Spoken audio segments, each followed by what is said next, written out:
You know, when you see a stock chart or maybe a weather forecast and you think, how do people actually make sense of data that just keeps unfolding over time? Well, if you've ever wondered about that, you are in exactly the right place. So, in this explainer, we're going to break down the big ideas behind time series analysis, one step at a time. And I think you'll be surprised at how intuitive this stuff actually is and just how powerful it can be. All right, so here's our game plan. First up, we're going to get a really clear picture of what time series data even is. Then, we'll tackle its biggest, most important challenge, this idea that the past almost always influences the present. And finally, we'll get you set up with the core tools you need to actually analyze it. Sound good? Let's jump right in. Okay, so what is a time series, really? Before we get into any of the technical stuff, let's just build a super clear mental picture of what makes this kind of data so unique. Over on the left here, we've got something called cross-sectional data. The best way to think of it is like a snapshot, like taking a photo of a big crowd at one single moment in time. But on the right, that's what we're focused on, time series data.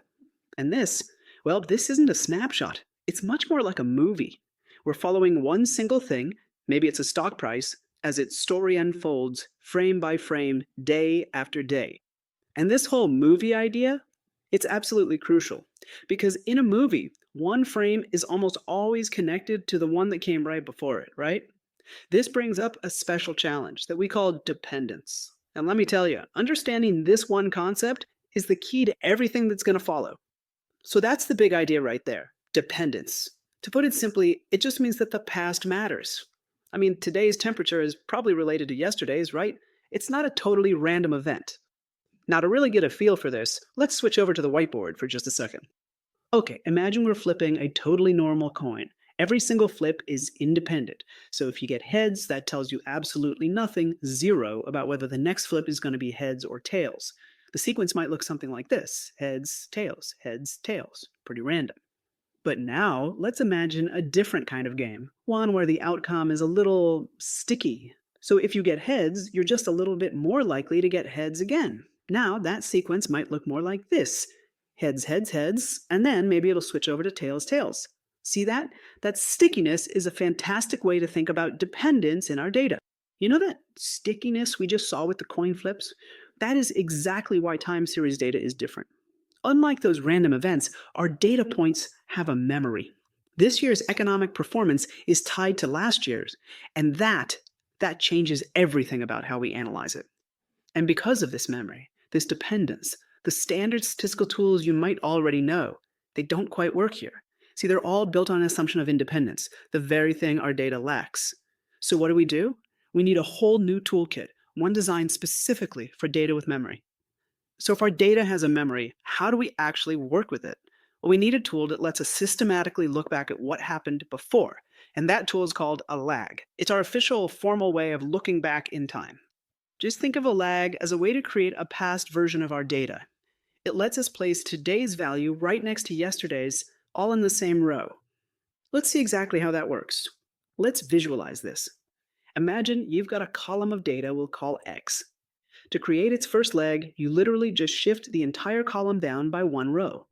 The original first value is now the second value in our new lag column.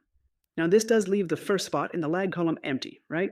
Because we don't have any data from before our series began. It's really that simple. Now let's see how this looks in a table with some actual numbers. As you can see, the shift is perfect. Just look at the lag X column. See that 10 in the second row? That's just the value of X from the row right above it. And the 13 in the third row? That's the value of X from the second row. We've literally just shifted the entire X column down one spot. That's all a lag is. Okay, so we know how to look back in time. Awesome. Our next tool is all about measuring the change from one point to the next. Because think about it, instead of just knowing the price of a stock, we often really want to know how much it went up or down today. And that's exactly what this next tool is for. We call this measurement of change the first difference. And a great way to think of it is as the speed or maybe the momentum of your data. You know, there's a really simple analogy from physics that makes this crystal clear. Think about a car moving down a road. If we track its position at different moments in time, that's like our original data, our X.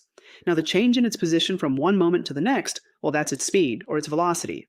That is the first difference. And if we then look at the change in the speed, well, that's acceleration. And that is exactly what a second difference measures.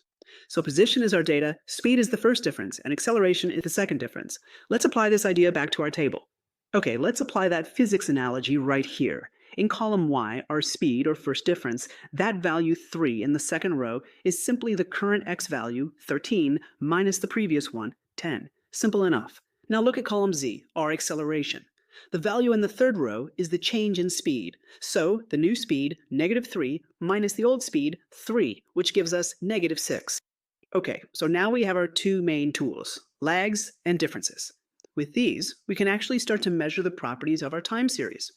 And to do that, we'll use a few core statistical concepts. Now, these terms might be familiar, but they take on a special importance when our data has memory. First, there's the mean, which acts as the central line our data kind of fluctuates around. Then there's the variance, which measures how widely the data swings away from that mean. And finally, and this is so crucial for time series, we use concepts like correlation to measure how a series is related to its own past values, to actually put a number on that stickiness we talked about. These are the fundamental building blocks that let us precisely measure our data's behavior. You see, the point isn't just to learn a bunch of terms, it's to have a precise language. These statistics allow us to go from just observing that a series seems sticky to precisely measuring how sticky it is. We move from just looking at it to having true insight through measurement. And all of this, it brings us right back to our big central question. How can we use the past as a guide for what might happen in the future? Well, by getting a real handle on these fundamental concepts, dependence, lags, and differences, we've now built the foundation to create models that do exactly that. They help us forecast what might happen next. Thanks so much for joining me on this first step of the journey.